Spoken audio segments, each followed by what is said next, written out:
Assalamualaikum warahmatullahi wabarakatuh.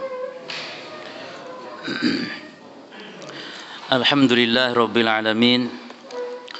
Wassallallahu wasallam wa baraka ala nabiyyina Muhammadin wa ala alihi wa ashabihi wa tabi'in wa man tabi'ahum bi ihsanin ila yaumiddin wa sallama tasliman katsira, amma ba'd.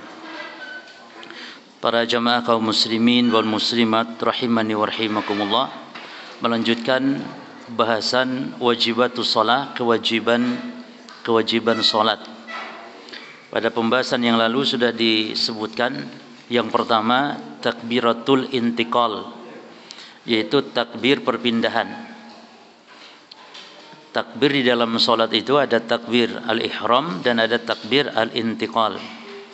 Adapun kalau di dalam salat lainnya secara umum ada takbir az-zaidah, takbir tambahan, seperti dalam salat Id ya. Ada takbir tambahan. Adapun takbir tambahan ini hukumnya sunnah. Adapun takbir al-intiqal hukumnya wajib. Yang kedua, at-tasyahud al-awwal.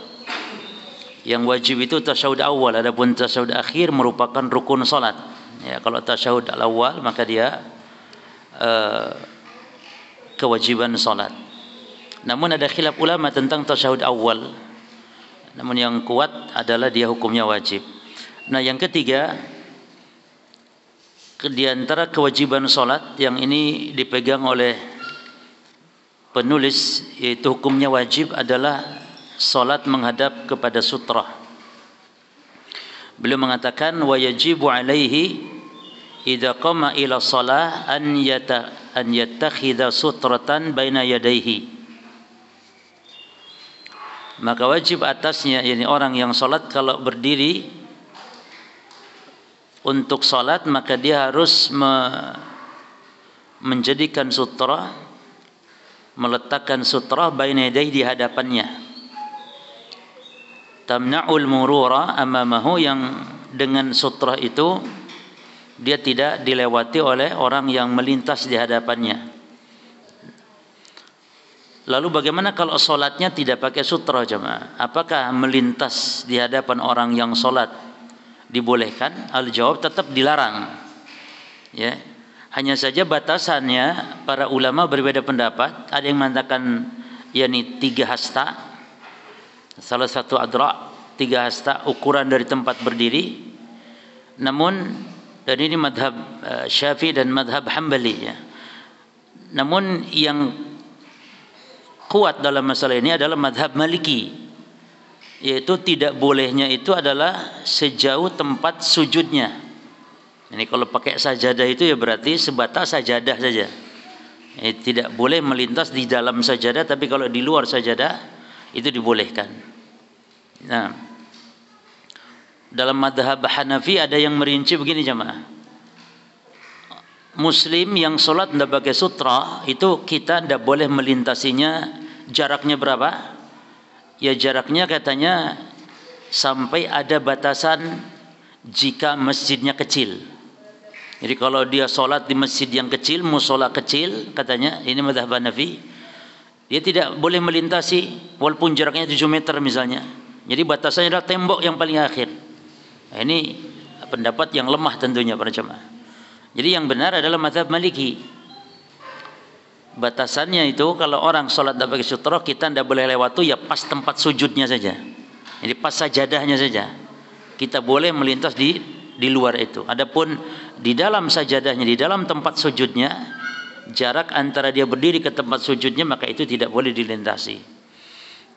Taib. Jadi pakai sutra atau tidak pakai sutra, tetap kita tidak boleh melintasi, melewati orang yang sedang salat.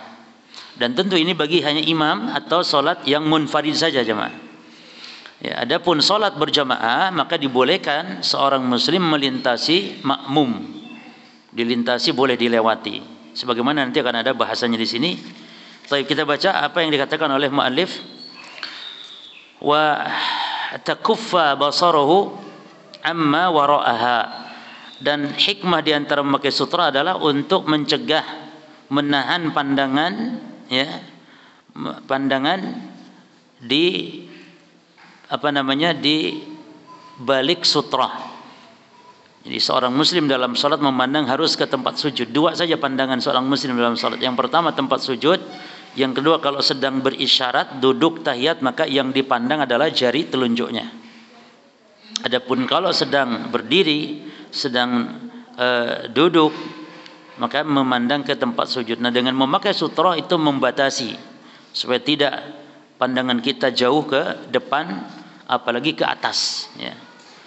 Taib, dalam hadis dari Sahal bin Abi Hasmah, dia mengatakan Rasulullah SAW bersabda, "Idza shalla ahadukum falyusalli ila sutratin." Apabila salah seorang salat, apabila salah seorang kalian salat, kata Nabi, maka salatlah, ini perintah.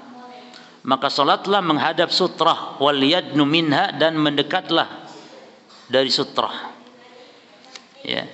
La yaqta'u syaitanu alaihi salatahu, jangan sampai syaitan memutus salatnya, jangan sampai syaitan memutus salatnya. Jadi kalau orang salat tidak pakai sutra dilintasi, maka akan putus salatnya dengan sebab syaitan.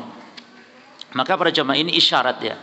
Kita walaupun sholat itu di tempat sepi, nggak ada orang lain dimungkinkan lewat, seperti ibu-ibu yang sholat di rumahnya, di kamarnya, maka tetap menghadap sutra. Isyarat dari hadis ini, jangan sampai setan memutus sholat kita jika kita tidak pakai sutra. Walaupun nanti akan ada hadis yang menunjukkan jika dilintasi oleh 3 golongan, yakni anjing hitam atau wanita atau keledai, itu batal atau putus solat dengan sebab dilintasi oleh 3 golongan ini. Sebagaimana nanti akan disebutkan dalam hadis yang dibawakan oleh mu'alif di sini. Nah, kemudian wa an Ibnu Umar, dalam hadis Abdullah bin Umar, qala Rasulullah sallallahu alaihi wasallam, la tusalli illa ila sutrah. Janganlah kalian salat, kata Nabi, janganlah kalian salat kecuali menghadap sutrah. Berarti ini penekanan, ya.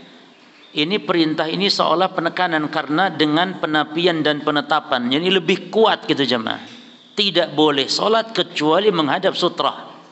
Nah, oleh karenanya wallahu alam, ya, kalau pendapat, walaupun ini pendapat minoritas jemaah, seperti pendapat Syekh Albani, Imam Syaukani, ya, itu sutrah hukumnya wajib dengan dasar dalil-dalil seperti ini, penekanan seperti ini.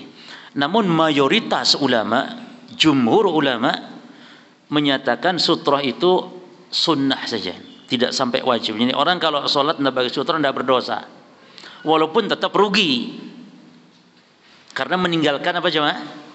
Meninggalkan sunnah, meninggalkan yang dianjurkan, yang kalau dilakukan berpahala.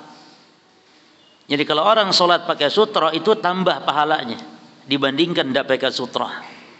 Nah, maka minimal rugilah, walaupun tidak sampai dosa, gitu ya. Adapun menurut madhab minoritas seperti Syekh Albani, Imam Syaukani dan yang lainnya, sutrah hukumnya wajib, yakni berdosa orang sholat tidak pakai sutrah atau enggak menghadap kepada sutrah. Nah, fala tada ahadan yamur baina yadayka, dan janganlah engkau biarkan orang melintas di hadapan ketika dia sedang sholat. Jadi kalau orang itu melintas di dalam sutrah, jangan dibiarkan. Nah, artinya harus dicegah, jangan dibiarkan lewat, tahan. Taib, kalau tidak pakai sutrah gimana? Walaupun tidak pakai sutrah, tetap kalau melintasi di depan tempat sujud tetap ditahan jemaah. Ya.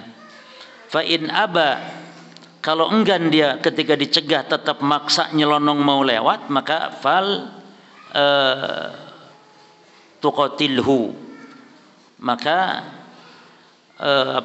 perangi dia. Maksud perangi itu yakni tahan secara paksa, gitu. Bukan bunuhlah dia. Ada yang menerjemahkan bunuhlah dia. Masya Allah, serem sekali jemaah. Sedang sholat membunuh yani. Yani fal tuqatil itu yani perangi, masa cegah dengan kuat gitu. Fa inna ma'ahul qarin, karena bersama orang ini berarti ada syaitannya. Ya. Ini bisa jadi setan beneran, karena setan bisa ada pada diri manusia, jemaah. Atau maknanya perbuatan itu adalah perbuatan syaitan. Ini biasa. Amalan syaitan ini banyak ya. Ini setiap maksiat kan amalan syaitan. Kesyirikan amalan syaitan, berjudi amalan syaitan, maksiat amalan syaitan. Jadi ini ada dua tafsiran dari para ulama. Ya, orang yang melintasi kalau enggan tetap maksa, maka disebut syaitan. Dalam lafaz yang lain disebutkan fa innama huwa syaitan, karena sungguhnya dia adalah syaitan. Dalam lafaz yang lain qarin. Maka ini dua tafsiran ya. Tafsiran pertama apa? Setan hakiki betulan. Yang kedua perbuatan setan, itu tuh maksudnya. Baik. Wa tatahaqqaqu as-sutra, dan sutra itu bisa dengan bil jidar. Bisa terwujud sutra dengan jidar tembok, atau wa al ustuwanah, tiang, wal asa, atau apa, asa tongkat ya, al magruzah, yang tertancapkan. Jadi boleh dengan asa. Wa arrahilati ya'riduha, atau rahilah itu kendaraan atau hewan ternak, unta itu rahilah, yang ya'riduha, yang dipalangkan ya.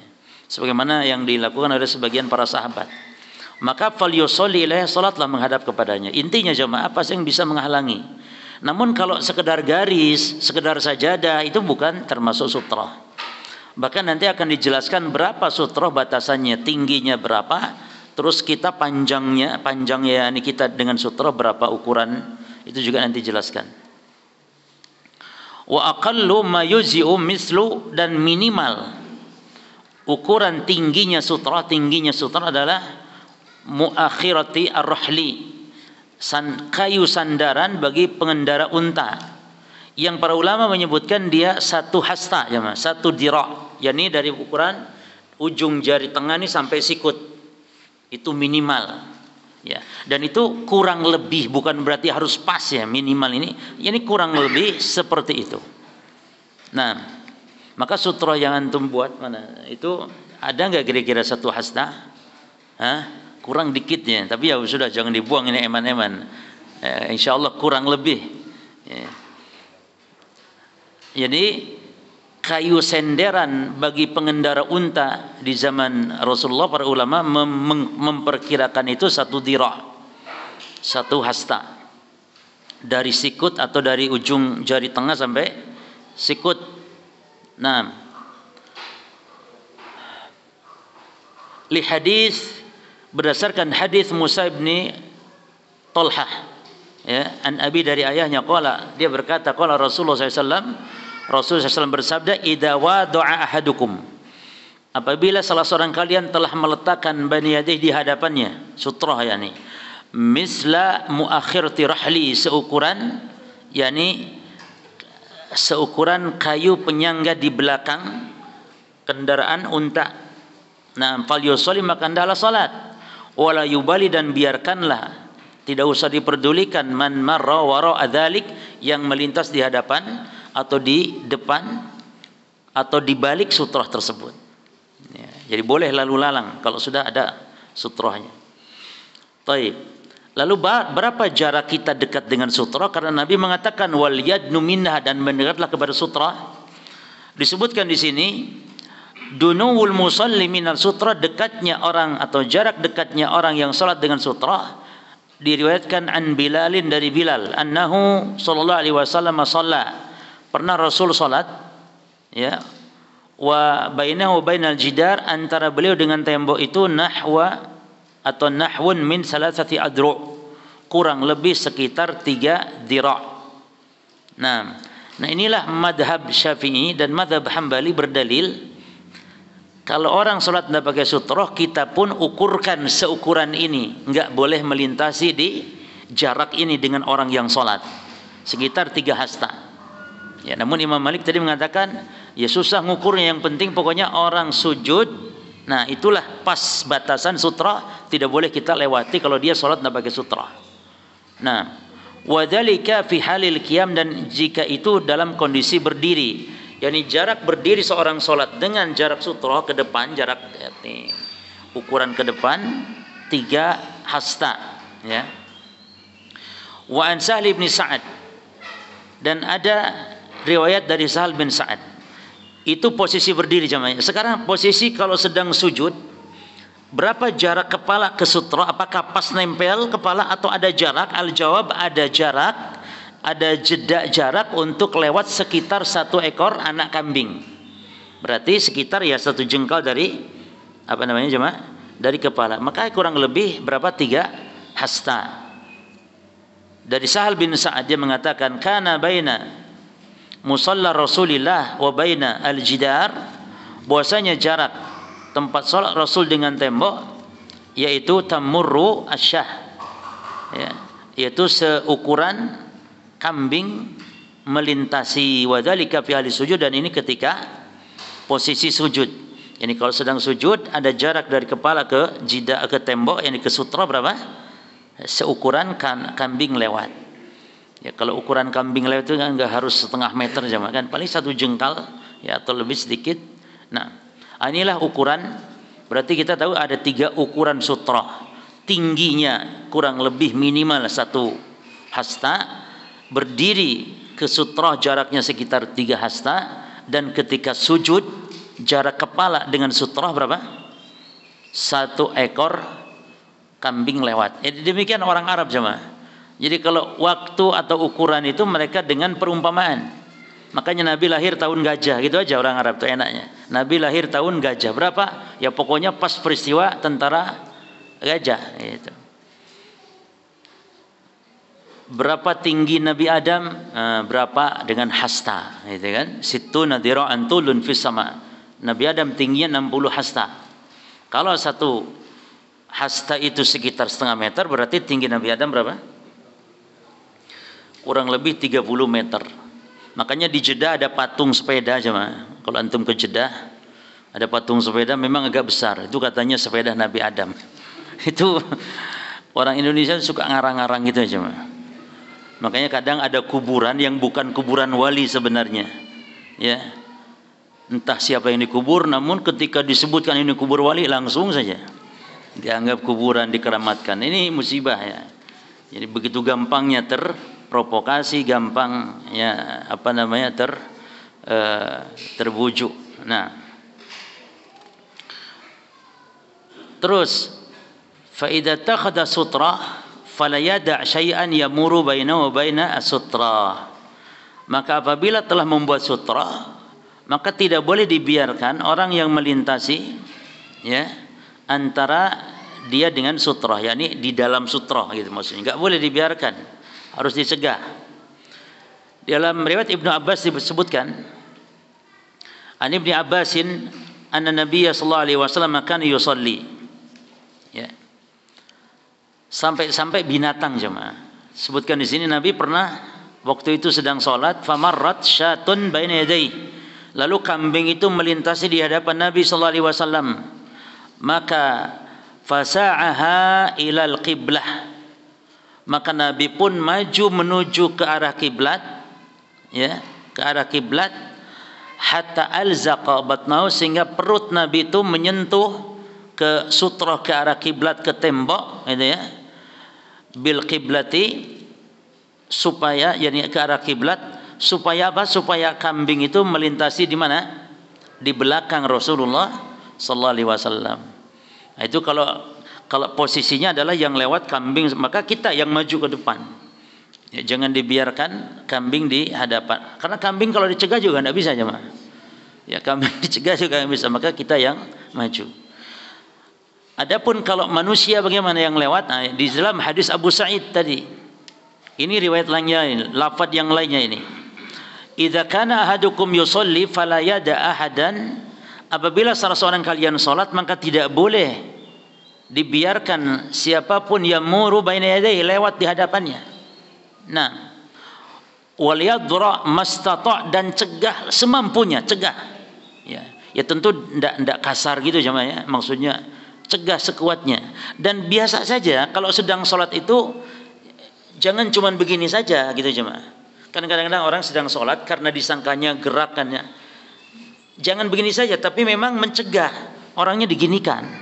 Orangnya diginikan gitu loh, dikepinggirkan dengan cara yang baik. Kalau cuman gini saja jemaah, orang juga kadang-kadang pernah begini, malah orangnya salaman gini. Disangkanya ngajak salaman jemaah. Iya. Kita begini malah disalamin. Loh subhanallah. Enggak paham karena mungkin enggak baca hadis ini. Maka caranya dicegah orang lewat itu dibeginikan. Oh berarti dia paham memang enggak boleh melintasi. Jadi waliyadrahu mastata'. Fa in aba falyuqatilhu fa innama huwa syaitan. Kalau enggan, ngotot, ngeyel, maka perangi dia karena dia adalah syaitan. Nah, tadi maknanya sudah ya. Taib. Lalu fa idza lam yattakhid sutrah. Apabila dia tidak memakai sutrah, ya, fa innahu yaqta' salatahu, maka batal salatnya, putus. Nanti kita akan bahas putus di sini apa batal apa putus ganjarannya. Bisa ada khilaf ulama. Taib. Kita baca dulu. Maka putus salatnya dengan sebab dilintasi oleh al-himaru wal mar'atu wal qalbul aswad. Ada 3 golongan, yaitu keledai atau wanita lewat loh jemaah. Kalau sholat di hadapan wanita boleh, seperti Nabi sholat di hadapan Aisyah, Aisyahnya tidur, itu boleh karena wanitanya diam. Ini yang dimaksud wanita melintasi.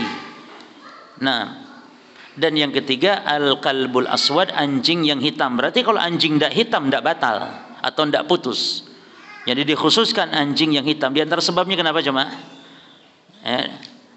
Karena al-qalbul aswad itu yakni huwa syaitan. Al-qalbul aswad syaitanun kata Nabi. Itu hadisnya dari Abdullah bin As-Samit dari Abu Dzar. Ya, kata Nabi, "Idza qama ahadukum yusalli fa innahu yasturuhu idza kana baina yadayhi mithlu akhiratir hal."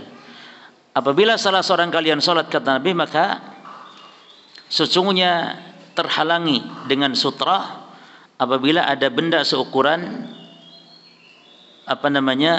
kayu penyanggah ya di belakang, yakni bagi pengendara seperti pengendara unta. Itu sudah mencukupi kata Nabi.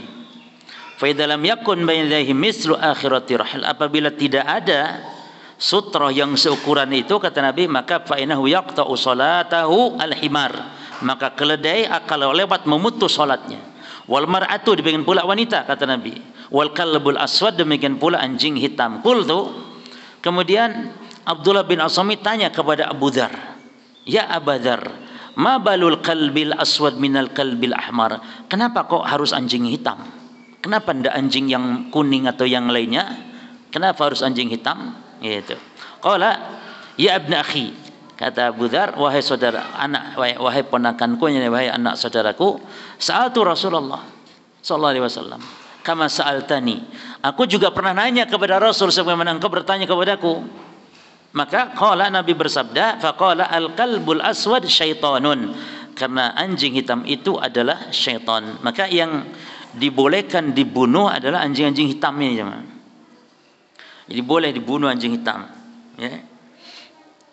Jadi ada binatang-binatang itu memang yang diperintahkan dibunuh, ada yang diharamkan dibunuh, ya. Seperti katak, kodok, itu kan diharamkan dibunuh. Maka setiap binatang yang diperintah dibunuh atau diharamkan dibunuh, maka hukum memakannya haram. Maka haramnya anjing ya bukan dari segi masalah binatang buas, tapi dari juga binatang yang diperintah untuk dibunuh. Ya. Termasuk tikus juga diperintah untuk dibunuh. Nah, taib. Sekarang pembahasan tahrimul murur baina yaday al-musalli. Sekarang bagi orang yang melintas, ya, itu hukumnya haram. Diharamkan melintasi di hadapan orang yang sedang salat. Dari sahabat Abu Juhaim hadisnya. Qala, dia berkata, qala Rasulullah sallallahu alaihi wasallam, "Law ya'lamul marru baina yaday al-musalli." Seandainya tahu orang yang melintas di hadapan orang yang salat, mada alaihi, apa yang akan dia dapatkan berupa dosa atau hukuman, lakana an yaqifa arba'ina, maka berdiri selama 40 khairan, lebih baik bagi dia, ya, khairan lahu min an yamurra baina yadayhi. Berdiri selama 40 lebih baik daripada melintasi orang yang sedang salat. 40 apa ini? Ini tidak disebutkan dalam hadis-hadis, jemaah. Makanya bisa jadi 40 hari, bisa jadi 40 40 bulan, 40 minggu, 40 bulan, bisa jadi 40 tahun gitu. Nah, jadi ini menunjukkan apa?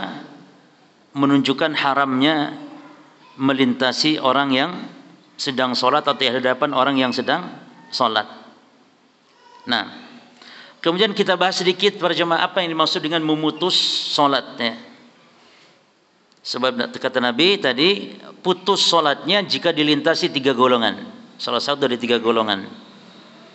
Maka yang dimaksud memutus sholat, ya,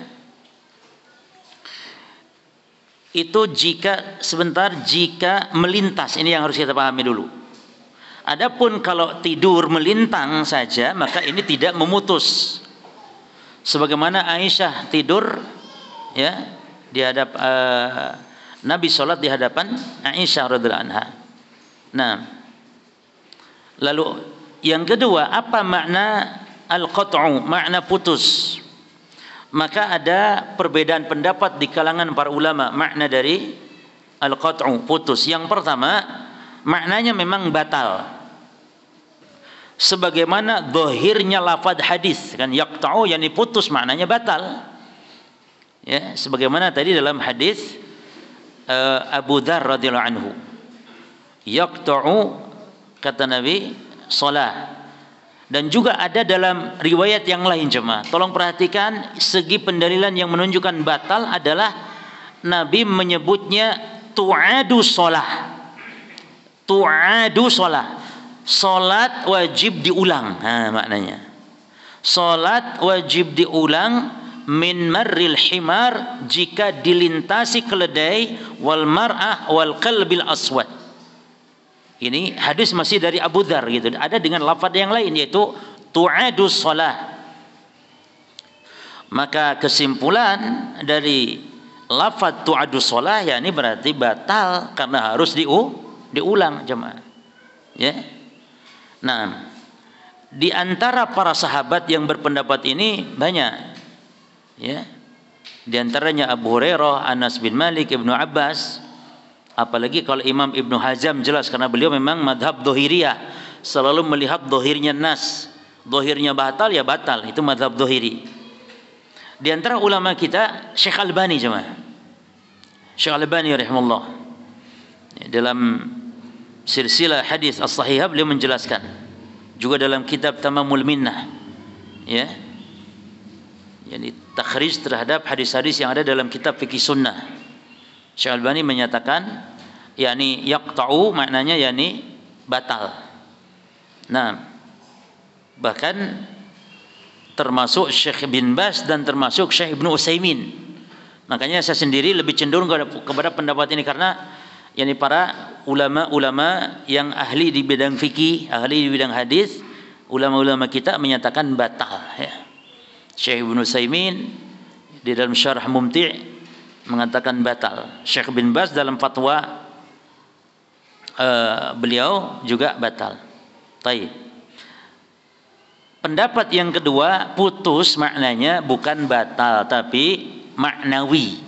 Secara maknawi putus, yakni putus kesempurnaan sholatnya maksudnya, ya, atau putus kehusuan sholatnya, kan gitu. Jadi terganggu, putus maknanya kesempurnaan.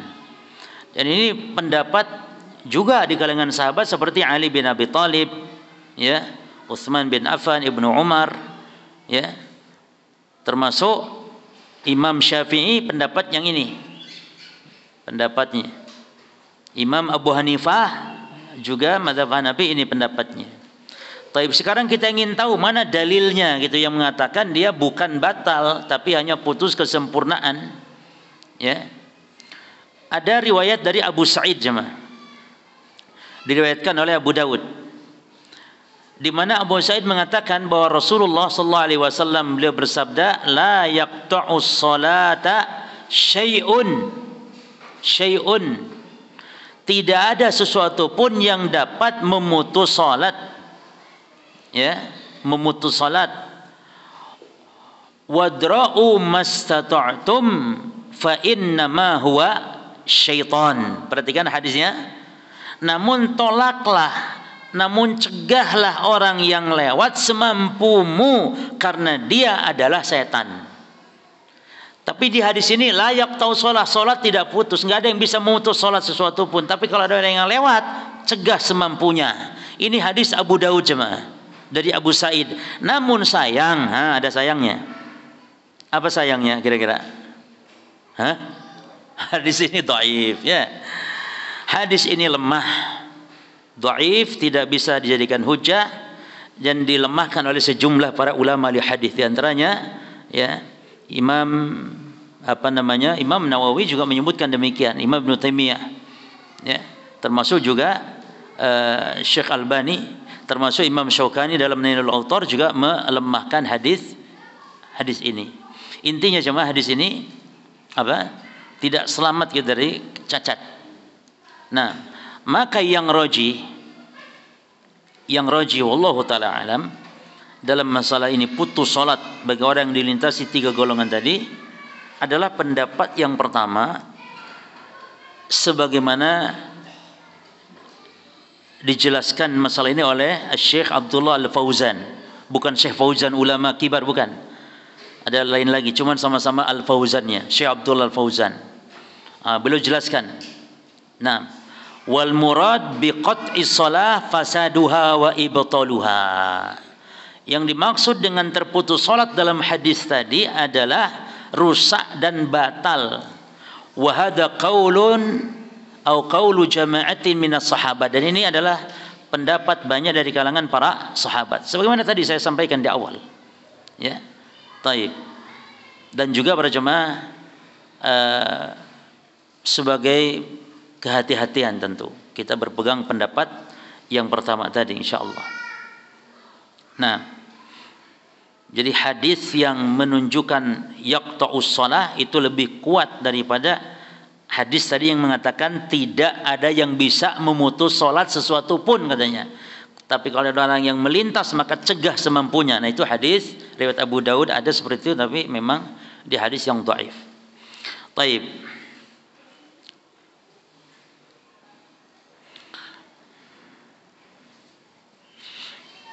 InsyaAllah nanti saya tulis di ini, mungkin nanti saya share di grup ya, InsyaAllah masalah ini.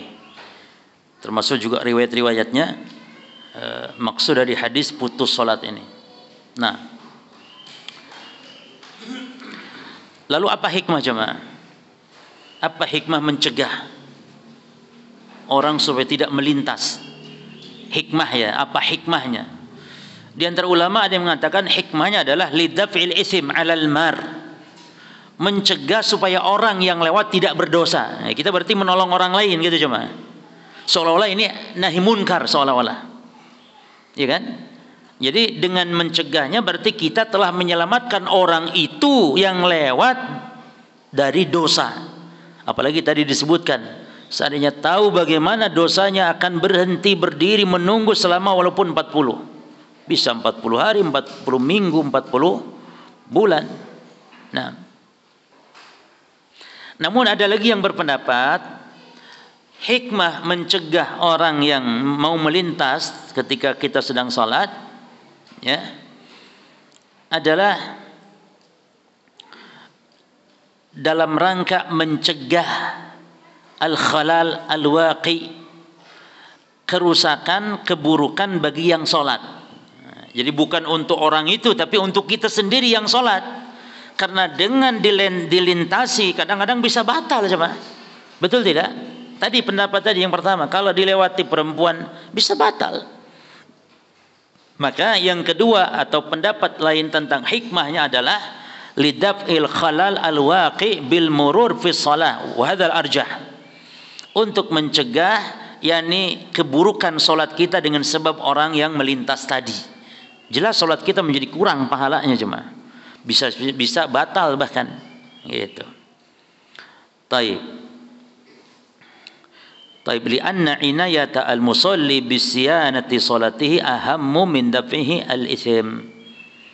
Karena memperhatikan solat kita lebih penting daripada sekedar menghindarkan orang lain dari berbuat maksiat, ya. Jadi memperhatikan solat kita sendiri itu yang lebih penting. Nah,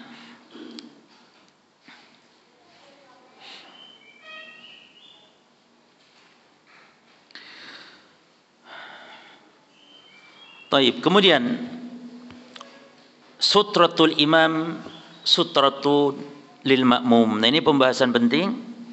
Sutrohnya imam itu adalah sutroh bagi makmum. Yani makmum tidak usah pakai sutroh kalau berjamaah makmum. Tapi kalau dianya selesai sholat dan masbuk, berarti si makmum yang masbuk sudah tidak punya lagi sutroh. Maka dia harus mencari sutroh, membuat sutroh semampunya. Namun tidak dengan membuat gerakan yang banyak dalam sholat. Mungkin satu langkah, ya, ke depan, ke kiri, ke kanan, ya. Kalau mundur kayaknya tidak mungkin, ya. Masih cari sutroh sampai harus muter-muter mundur, ya. Ya kan, cari sutroh imma ke depan maju, imma ke kanan kalau mungkin ada tiang di sebelah dia, atau ada orang duduk di sebelah kiri, dia bergeser ke kiri, dan cukup satu langkah, dua langkah. Tapi kalau sampai 7 langkah, oh ya, jalan-jalan sedang sholat nantinya. Apalagi sutroh hukumnya sebagian ulama mengatakan apa? Sunnah jadi. Nah, taib. Ada dalil dari Ibnu Abbas para jemaah.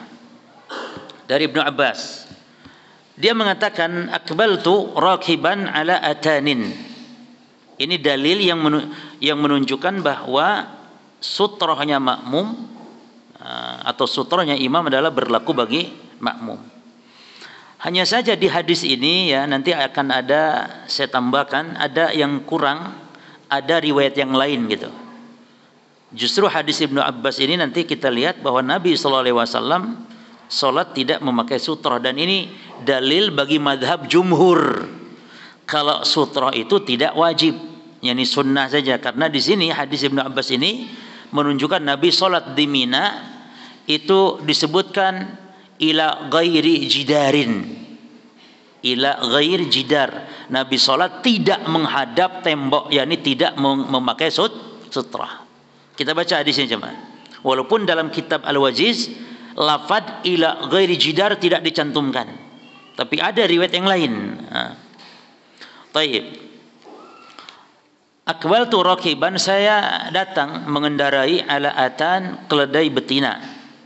Wa ana yauma idzin qad nahajtu al-ihtilam, saat itu saya usianya menjelang balik, ya, sekitar 14 tahun menjelang balik.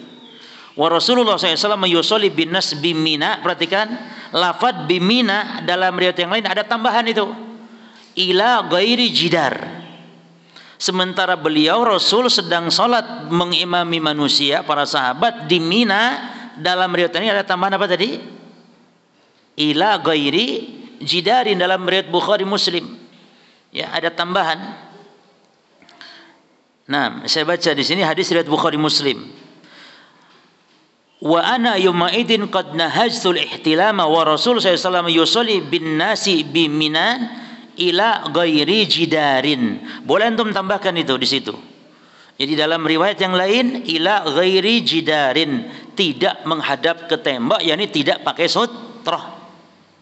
Nah, lalu kata siapa? Ibnu Abbas, marartu baina yaday ba'di shaf, maka saya pun melintasi, ya, dengan atau di dalam shaf, fanazaltu, lalu saya turun, ya, keledainya masuk, lalu saya turun, farsaltul atan tarta', dan keledai saya biarkan merumput, ya, wa dakhaltu fi shaf, lalu saya masuk.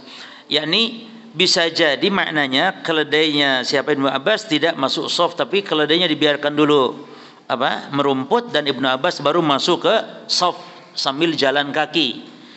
falam yunkir dzalika alayya ahadun, dan tidak ada seorang pun yang mengingkari saya saat itu.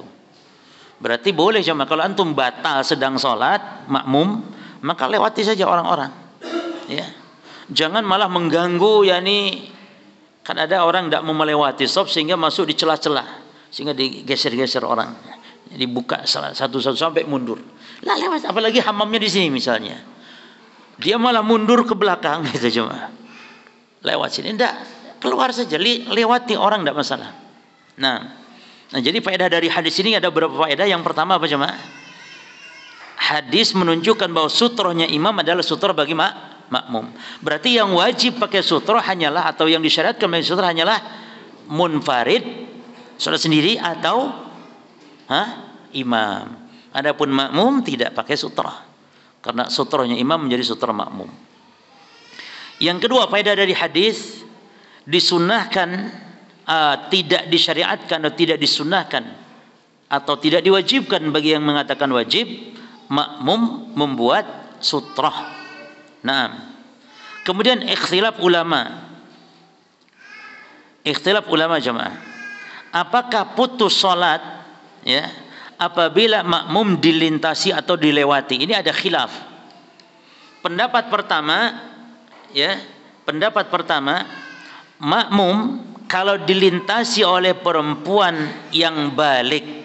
Jadi kalau perempuannya kecil, anak-anak perempuan itu tidak mengganggu jemaah, tidak membatalkan. Jadi kalau ada anak kecil, perempuan atau laki, itu tidak masalah, ya. Kecuali hanya min babil adab, mengajarkan, tidak masalah. Tapi kalau hukum tidak berlaku. Tapi harus diajarkan anak kecil misalnya lewat, nah kita cegah begini pelan-pelan. Itu supaya anak tahu berarti nggak boleh lewat kalau sedang sholat. Atau ajarkan di luar sholat, kita ajarkan, nah kalau ada yang sholat tak boleh lewat ya, tidak boleh. Gitu. Atau kita praktekkan langsung sedang sholat, dicegah. Tapi kalaupun tidak mempengaruhi hukum, karena yang dimaksud adalah wanita dewasa atau wanita yang sudah almar'ah, itu wanita dewasa. Kalau anak kecil namanya jariyah, ya, anak kecil. Baik, jadi pendapat pertama apa jamaah? Batal sama walaupun makmum jika yang lewat al-mar'a al-baligh wal himar wal kalbul aswad. Ini pendapat yang pertama jamaah. Dan ini dirujukan oleh Syekhul Islam Ibn Taimiyah, Ibnu Qayyim dan yang lainnya. Hadisnya hadis tadi sama hadis Abu Dzar gitu jemaah. Karena yang dimaksud tiga tadi, keledai, anjing hitam dan wanita, itu umum sifatnya, baik makmum gitu ya ataupun imam dan munfarid gitu. Nah, jadi berlaku pada keumuman. Ini pendapat pertama ini. Pendapat yang kedua ini mayoritas jemaah. Jadi yang tadi itu diantara madhab Dhahiriyah, madhab Ibnu Taimiyah termasuk. Adapun al-qaulus tsani, pendapat yang kedua, la yaqta'uha syai'un. Kalau makmum jemaah tidak ada yang membatalnya sesuatu pun, termasuk walaupun wanita dan semisal. Ya, kalau makmum. Dan ini madhab mayoritas ulama. Ya, mayoritas ulama. Pendapat yang kedua, mayoritas ini hadisnya tadi yang dhaif tadi jemaah. Yani la yaqta'u salatu syai'un, la yaqta'u salata syai'un fadra'u ma sata'tum fa innahu syaitan. Hadis riwayat Imam Abu Daud tadi yang didhaifkan oleh banyak para ulama. Nah, dan juga perhatikan madhab yang kedua, okelah jangan pakai hadis yang dhaif tadi. Dalilnya adalah hadis Ibnu Abbas kita ini. Ibnu Abbas kan melintasi. Nah, berarti makmum ini boleh dilintasi, tidak membatalkan, itu ya. Dan itu berlaku juga berlaku juga bagi wanita dan yang lainnya. Karena Ibnu Abbas para jemaah disebutkan tadi di sebagian riwayat tadi seolah-olah, jadi ini ada dua kemungkinan, keledainya tidak masuk, ya, keledainya keburu merumput, dibiarkan merumput oleh Ibnu Abbas, atau bisa jadi Ibnu Abbas itu masuk ke safnya para sahabat, dengan keledainya, naik keledainya masuk di situ, ya kan? Lalu Ibnu Abbas turun di shaf, ya. Terus jemaah, antum jangan bayangkan kalau Rasul para sahabat sholat seperti kita ini jemaah. Ya, keledai masuk masjid, bukan. Mereka sholat di tanah, tempat terbuka jemaah, gitu loh, di tanah. Dan antum kalau sholat di daerah atau di negeri Arab sana, sholat di tanah itu memang enak, tidak kotor, baju kita tidak kotor jemaah. Karena memang tanah di situ tuh tidak nempel kepada baju kita ini. Hatta pakaian putih jemaah. Kita sholat ya, di tanah di Arab Saudi, tanah, baju putih seperti itu. Kita selesai sholat, di gini-gini hilang. Ya, beda dengan di kita, memang tanahnya nempel jemaah, lumpur.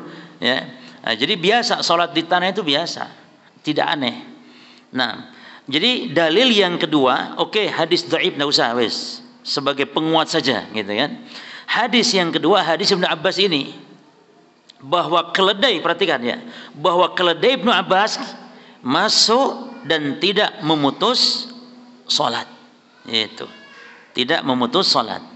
Nah, ada lagi hadis yang ketiga, namun juga itu lemah ya, dijadikan dalil oleh pendapat yang kedua ini. Itu hadis Aisyah, ya, hadis Aisyah. Yani bahwasanya Aisyah itu apa? Tidur. Cuman kan itu bukan melintas, tapi kan tidur. Oke, cukup sebenarnya dengan hadis Ibnu Abbas saja. Ya. Namun untuk menguat-nguatkan mungkin dipakai. Hanya saja cukup dengan hadis Ibnu Abbas. Nah, taib. Yang rajih ikhwan, wallahu taala alam. Paham yang ini nih sekarang kasusnya?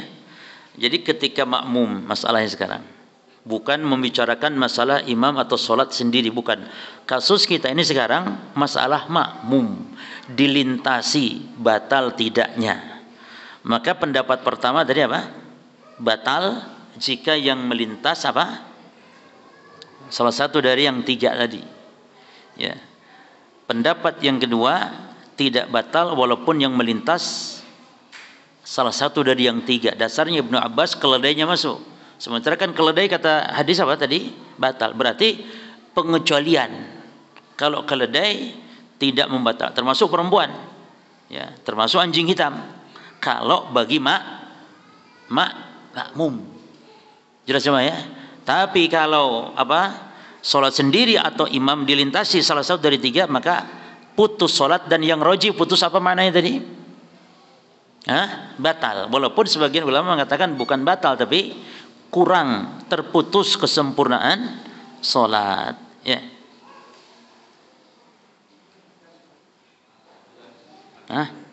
Fadhol adzan dulu ya.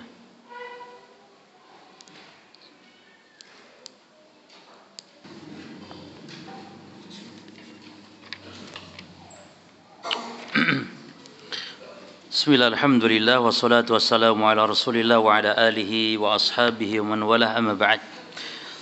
Jamaah kaum muslimin wal muslimat rahimani wa rahimakumullah, kita simpulkan, jadi kalau makmum maka boleh dilintasi dengan bentuk apapun, hanya saja tidak boleh bagi imam atau yang sholat sendiri. Kemudian ada yang menarik di sini yang kita bisa simpulkan adalah batasan masalah sutrah. Jadi masalah sutrah ukuran mislu muakhirati rahli, batasan ini lil afdaliyah. Jadi batasan minimal ini untuk keutamaan. Nah, adapun boleh lebih dari itu, boleh kurang dari satu hasta tersebut. Karena Nabi pernah sholat memerintahkan menghadap kepada ila asa, kepada tongkat. Wa amara bis shalah ila saham. Dan Nabi pernah memerintahkan sholat menghadap ke anak panah, ditancapkan. Berarti kan kecil. Wa shalla Rasul SAW ila hirbah. Nah, Nabi juga sholat menghadap hirbah. Nah, jadi hirbah artinya semacam kantong air dan yang semisal. Nah, Nabi juga sholat kepada orang yang sedang berdiri atau menghadap orang yang sedang duduk, gitu. Dan Nabi sallallahu alaihi wasallam juga salat menghadap al-anazah. Anazah yakni semacam tombak, ditancapkan tombak. Nah ini tidak masalah ya, walaupun kurang dari itu atau lebih dari itu, dari ukuran satu hasta tadi. Taib.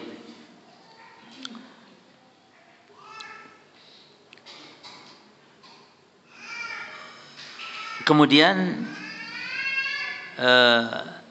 anna iqraran nabi li syai' dalilun ala jawazihi. Ya. Takrirnya Nabi terhadap sesuatu menunjukkan bolehnya. yakni perbuatan Ibnu Abbas tadi melintasi orang-orang yang sedang sholat di antara shaf, itu tidak ada yang menegur, Nabi juga tidak menegurnya, maka ini menunjukkan apa? Bolehnya perbuatan itu, jemaah. Ini yang disebut dengan takrir, yakni persetujuan Nabi atas perbuatan sahabat atau persetujuan Nabi atas perkataan para sahabat. Dan hadis Ibnu Abbas tadi menunjukkan bolehnya al-murur, bolehnya melewati baina sufufil musallin, di antara atau di hadapan saf-safnya orang yang sedang salat bagi makmum. Itu. Wa hada yadullu aidan ala jawaz al-harakah fi shalah li maslahah. Bolehnya kita gerak ya di dalam salat karena kemaslahatan seperti tadi, untuk mencari sutrah atau yang semisalnya ya. Maka ini diperbolehkan. Baik. Selesai pembahasan tentang kewajiban-kewajiban salat para jemaah dan masuk kepada pembahasan sunanu as-shalah, sunnah salat. Jadi kalau kewajiban itu kalau ditinggalkan dia berdosa, mengurangi pahala salat ya. Dan kalau itu terjadi di dalam salat maka harus ditebus dengan sujud sahwi. Ya, kalau meninggalkan rukun harus ditambah ya. Karena meninggalkan rukun berarti tidak sah, sehingga harus ditambah rakaat salat tersebut. Adapun kalau meninggalkan sunnah salat, maka tidak ada dosa apapun, hanya dia rugi. Nah, dan sunnah salat ini terbagi dua para jemaah. Satu sunnah qauliyah, yang kedua sunnah yang berkaitan fi'liyah, perbuatan-perbuatan dalam salat. Adapun qauliyah seperti membaca istiftah, membaca ta'awud, termasuk dalam masalah hukum membaca at-ta'min, membaca amin baik di dalam salat ataupun di luar salat, membaca amin. Lalu membaca Al-Quran setelah membaca Al-Fatihah, ini juga hukumnya sunnah ya. Dan insyaallah nanti akan kita kita bahas secara terperinci satu persatu dari sunnah salat. Apa itu makna sunnah di sini? Maknanya yakni suatu yang kalau dikerjakan berpahala, yang kalau ditinggalkan tidak berdosa, yang mana dia adalah apa yang disyariatkan namun tidak harus. Itu makna sunnah, dengan kata lain mustahab atau nafilah dan yang semisal ya. Tapi jemaah, walaupun sunnah ya jangan bergambang-gambang, karena solat kita itu kan ingin sempurna. Orang dah baca istiftah sah solatnya, enggak masalah, enggak berdosa juga. Tapi kan dia meninggalkan hal yang kalau dibaca dia berpahala, jemaah. Baca istiftah, dengan pula membaca ta'awud dan yang semisalnya. Tapi demikian mungkin wallahu alam, kita lanjutkan di pertemuan berikutnya. Monggo kalau ada yang tanya satu. Nah, tafadhol.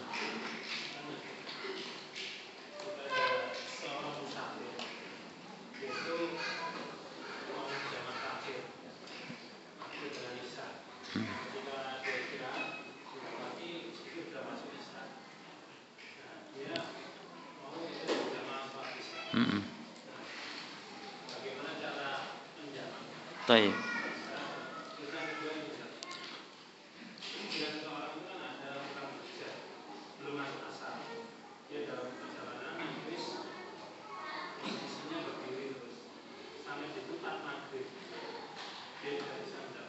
Naik apa? Bis, angkutan umum ya, terus. Baik. Baik. Baik. Yang pertama dulu pada jam pertanyaannya, kalau musafir mau jamak takhir, dia belum sholat maghrib barangkali. Maghrib apa Kalau duhur asar sebenarnya tidak masalah ya. Cuman yang masalah ini kalau maghrib. Karena maghrib itu dia mendapati kaum yang mukim mau sholat isya, dianya belum sholat maghrib. Ini ada dua pendapat. Kalau madhab Syafi'i bahwa sholat jama' takhir ya, maka yang harus didahulukan adalah sahibul waqti. Kalau dalam madhab Syafi'i. Jadi kalau dalam madhab Syafi'i, kalau menjama' takhir yang harus sholat duluan itu adalah yang punya waktu dulu. Jadi isya dulu gitu ya, baru sholat maghrib. Adapun bagi madhab mayoritas jumhur, maka sesuai urutan sholat jemaah. Maka dia harus maghrib dulu baru isya. Nah oke, kasusnya kalau sesama musafir nggak masalah. Tapi ini berjamaah bersama kaum yang mukim. Mereka sholat isya. Maka bagaimana caranya? Ada dua cara jemaah. Cara yang pertama adalah dia ikut sholat dan tidak boleh bagi musafir ya untuk memisahkan ya, tapi harus ikut sholat seperti yang mukim. Jadi kalau dia yang mukim sholat 4 rakaat, dia pun harus ikut sholat dengan mereka. Jadi tidak boleh mengkosor gitu jemaah. Jadi dia menyempurnakan. Artinya kalau musafir sholat bersama mukim tidak boleh mengkosor, harus ikut sholat tamam seperti sholatnya mukim. Nah sekarang dia harus niat ini. Kalau mazhab Syafi'i bermasalah nggak ini? Kalau mazhab Syafi'i tidak bermasalah, dia sholat isya dulu kan, baru nanti qomat sholat maghrib, tidak masalah. Qomat dia sholat sendirian maghrib atau sesama jamaah yang musafirnya. Namun kalau mazhab jumhur ini bermasalah. Maka bagaimana caranya? Satu, yang pertama caranya dia sholat ikut 4 rakaat bersama mukim, tapi di rakaat yang keempat dia tidak ikut berdiri. Dianya duduk menunggu selesai yang mukim menyelesaikan 1 rakaat, nanti salamnya bareng. Jadi tidak mendahului salam tapi salamnya bareng. Cuman ini resikonya akan dituduh aliran sesat jemaah. Karena orang pada berdiri dia kok diam. Nah ini yang pertama, risikonya itu. Banyak kan diantara kita yang belum paham mungkin. Atau mungkin orang itu tidak tahu kalau dia musafir. Terus yang kedua, cara yang kedua adalah boleh dia salam jemaah maghrib, beda niat kan sudah jelas bolehnya beda niat. Jadi niatnya dia bukan isya tapi niatnya apa? Tadi pun niatnya maghrib gitu jemaah. Tadi pun. Sekarang niatnya salat maghrib dan salam di rakaat berapa? Ketiga. Lalu dia segera menyusul lagi, mengikut bersama imam yang tinggal berapa lagi berarti? 1 rakaat. Dia niat salat apa? Isya. Berarti nanti masbuk berapa? Salat isya dia boleh mengqasar 2 rakaat boleh. Jadi dia salat nanti 2 rakaat, berarti masbuk 1 rakaat saja selesaikan salat isya. Ini boleh juga seperti itu. Nah, ini ada 2 cara yang bisa dipilih. Pertanyaan kedua, kasus yang pekerja ya, yakni sampai rumah sudah maghrib, pulang di perjalanan yakni tidak salat asar. Nah ini yang pertama saya nasihatkan jemaah. Tidak boleh seorang muslim meremehkan salat asar ini, karena salat asar adalah salat yang kalau ditinggalkan akan menggugurkan amalan, membatalkan amalan. Hari itu amalan kita hangus dengan sebab meninggalkan salat asar. Namun kalau sesekali berjamaah ya, karena ada hal yang sifatnya darurat. Tapi kalau pekerja tiap hari asarnya telat terus sampai datang ke rumah mau maghrib bahkan maghrib, ini tidak diperbolehkan. Harus dia mensiasati bagaimana caranya. Ya, mungkin dengan kendaraan pribadi atau dengan naik yang supaya bisa dia memilih waktu gitu. Memang kalau naik bis kan susah, berhenti kita mudarat, kita tidak akan sampai rumah lah. Berhenti sholat nanti naik bis susah lagi jemaah. Maka boleh kalau sesekali para jemaah ya, itu bukan menjama namanya, tapi mengqadha sholat yang terluput. Karena tidak boleh maghrib dijama dengan asar, hanya boleh itu jamak duhur dengan asar, maghrib dengan isya, selesai. Adapun asar dengan maghrib itu bukan menjamak tapi mengqadha, dan itu pernah terjadi Rasulullah SAW saat perang Khandaq. Nabi tidak terluput sholat asar dengan sebab berkecamuknya perang, sehingga Nabi pun sholat asar pada waktu maghrib. Apa yang dilakukan Nabi? Nabi sholat asar terlebih dahulu, baru beliau sholat maghrib. Maka hadis ini pula yang dipegang oleh jumhur, kalau menjama takhir yang didahulukan tetap urutan sholat. Inilah mazhab jumhur dalilnya jemaah. Jadi kita mengqadha atau menjama tetap urutan salat tidak berubah. Adapun mazhab Syafi'i ini berarti mazhab yang lemah dalam poin menjama ini. Jadi kalau mazhab Syafi'i saya berwakti, yang punya waktu, menghormati yang punya waktu duluan katanya. Itu. Jadi asar dulu baru nanti zuhur atau isya dulu baru nanti maghrib. Nah, cukup ya demikian. Jadi kalau bisa jangan sampai kita kerja melalaikan sholat asar ini. Karena memang sholat asar ujiannya begitu. Rata-rata sholat asar itu kan rata-rata pulang kerja jemaah. Sholat isya rata-rata diuji oleh Allah waktu apa? Waktu istirahat bercengkerama dengan anak istri. Kita lagi enak-enak ngobrol dengan anak istri bercengkerama, tiba-tiba adzan isya. Ini ujian, ya. Ini ujian. Waktu subuh lagi enak-enaknya apa?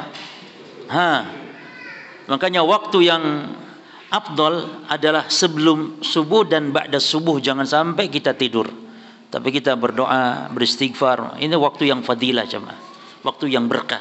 Qablal fajr wa ba'dal fajr. Dan itu waktu yang nikmatnya tidur. Coba antum selesai sholat subuh itu paling nikmat lagi tidur. Padahal rezeki sedang dibagi. Imam Ibnu Qayyim mengatakan jangan tidur itu. Rezeki dibagi-bagi oleh Allah. Berkah. Jadi jangan sampai ada aktivitas subuh itu. Ima baca Quran, ima dzikir atau aktivitas atau kerja. Berangkat kerja berbagi-bagi atau olahraga. Jadi kalau bisa jangan tidur ba'da subuh. Termasuk bangun tidur itu kapan? Sebelum subuh. Walaupun kita mungkin tidak tahajud, tidak apa-apa. Yang penting bangun tidur sebelum adzan subuh. Entah 10 menit, 15 menit jemaah. Supaya kita bisa istighfar minimal, syukur-syukur witir walaupun berapa rakaat? 1 rakaat. Witir 1 rakaat. Kata Nabi, man yuridu an yutira bi wahidatin falyaf'al. Siapa man arada an yutir bi wahidatin falyaf'al. Siapa yang mau witir 1 rakaat silakan kata Nabi. Jadi sah. Jangan sampai menganggap ini kurang lah witir 1 rakaat itu. Bahkan kata Nabi kalau khawatir keburu adzan subuh witir 1 rakaat. Indah jemaah. Setelah itu baru istighfar, istighfar sampai adzan subuh dan berangkat salat subuh. Kalau sudah demikian berangkat salat subuh dalam keadaan kita nikmat, semangat, fresh, tidak ngantuk. Sehingga tidak ngomel-ngomel kalau imam bacanya agak panjang. Karena kitanya sudah siap. Beda dengan bangun tidur langsung masuk ke masjid adzan. Langsung di masjid, bangun tidur padahal artinya masih ngantuk-ngantuk, maka imam baca wal fajri saja itu, aduh wal fajri kepanjangan. Ya wal fajri kepanjangan. Baik, apalagi al insan, apalagi surah apa sajdah di hari pagi di hari Jumat ya. Baik, sekira cukup insyaallah. Wallahu taala alam. Subhanakallahumma bihamdika asyhadu an la ilaha illa anta astaghfiruka wa atubu ilaik. Assalamualaikum warahmatullahi wabarakatuh.